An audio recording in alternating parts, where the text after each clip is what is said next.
It was autumn on the Skarloey railway and the little engines were busy clearing their roadway with leaves and broken branches. Duncan did not like doing this job. He was always impatient to get back to the junction. Duncan wasn't the only one complaining, however. Peter Sam was getting bored and cross. He and Rusty usually work together, but Peter Sam was in a foul mood today. Hurry up, driver. We'll be late. Take your time, cautioned his driver. It's not long now, besides, you'll get a long, nice drink at the next water tower. Peter Sam liked the idea of that. Rusty had promised to help them up the hill.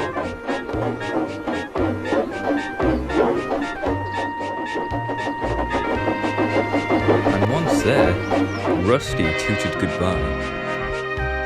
Peter Sam felt much better after his long drink, but the trucks were bored. Let's break away. They giggled, the loads were heavy and the couplings were old. One of them snapped. Oh no, the trucks have broken away. We'll have to catch them, Peter Sam. Peter Sam drove back as fast as he could. Faster, faster, shouted the trucks. Peter Sam was gaining speed. They charged through the steep bends.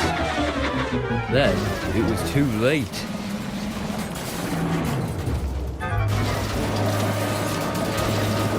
Peter Sam arrived at the scene of the disaster.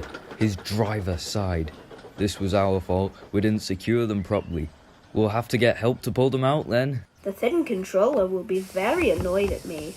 And he was. I understand that the accident was not your fault, Peter Sam. However, you will shunt trucks in the yard with Sir Handel for the time being. It's not fair.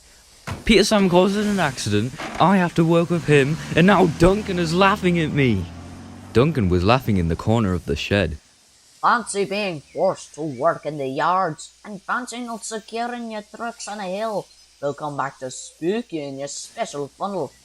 Woo! And who is to say you are not afraid of ghosts? Snapped Rusty. Pah, ghosts. Things that go bump in the night.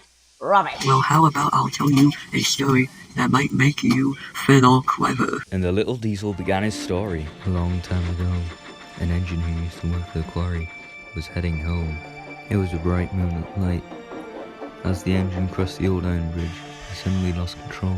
He plunged over the side into the marsh below. He was never found again, but many workmen will tell you that when the moon is full, they've seen the little engine trying to get home, but he never made the other side. So, what do you think of that, Duncan? Pah, what rubbish. He replied, and he puffed away. What do you think, Sir Handel? But Sir Handel was fast asleep. Well, he would be frightened if he saw a ghost. This gave Peter Sam's crew an idea. Let's play a trick on Duncan.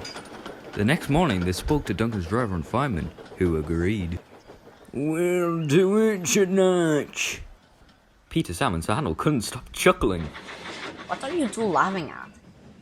Peter Sam quickly stated, Rheneas is snoring. That's not funny now. Something give me some peace. Duncan thought it was funny to try and spook Rheneas. Boo! Ah! Duncan, do not do that! But Duncan had already left. He had to take coal trucks to the slate mine, and then take slate trucks back. Duncan's driver's part of the plan was to cross the old iron bridge. Haunted bridge. Pah, it's as tame as a pet rabbit. But all the same, he kept thinking about Rusty's story. He didn't want to admit it, but he was beginning to feel a bit uneasy. When dusk fell, he was keen to leave. He remembered the last time he was late leaving the quarry. Skarloey, get out of my shed now. No, Duncan, I got here first. Besides, it's not your shed. It's everyone's shed. So be off with you. If we don't go now, Skarloey will take my favorite place in the sheds. We can't go back until we've collected all the trucks, his driver replied. He could see their plan was working because Duncan grew nervous. When night fell, they set off.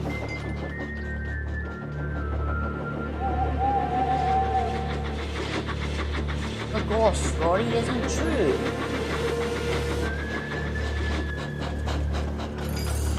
Duncan was on the bridge, he saw flickering lights. His driver only knew there were little insects shining brightly at night, but to Duncan, they looked like an engine. Next, his driver secretly threw a rock from a cab into the ravine below. It's the ghost! Take me back! Take me back, please! Duncan drove back as fast as he could. When Duncan reached the safety of the shed, he closed his eyes tightly. "Spooked are you, Duncan?" laughed his driver. No!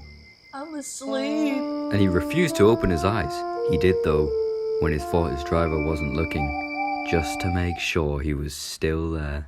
But what Duncan didn't know was that Peter Sam had seen everything and was laughing all night.